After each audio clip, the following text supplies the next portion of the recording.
There comes a day when something uncomfortable crosses your mind. What if hard work was never the real answer? What if effort wasn't the missing piece? You were told, work harder, stay disciplined, grind longer than everyone else, and for a while, that advice feels noble. But then you notice something. The hardest working people you know aren't always the wealthiest. That realization creates tension. You see people working 10, 12, 14-hour days. Reliable, loyal, consistent. Yet financially, they stay in the same place. Meanwhile, someone else works fewer hours and moves faster.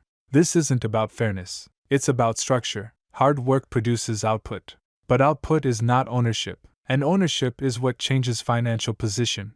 Effort without direction is labor. Effort with leverage becomes wealth. That's the difference. You can dig with a spoon for 12 hours, or use machinery for one. The spoon requires effort. The machine creates scale. Hard work is a force, but direction determines where that force goes. And most people were trained to increase force, not question direction.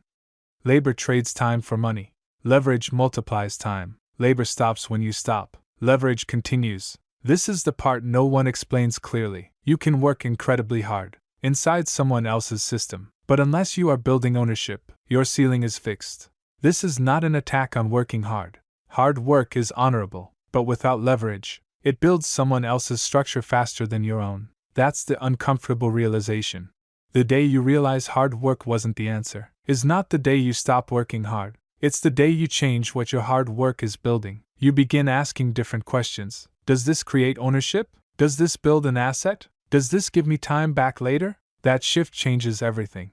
Hard work is powerful, but only when aimed at something that compounds. Hard work is a tool. Direction is the strategy. Ownership is the outcome. The goal was never to stop working. The goal was to work on something that eventually works for you. That is when effort becomes leverage. And that is when wealth begins to make sense. Stay with the series.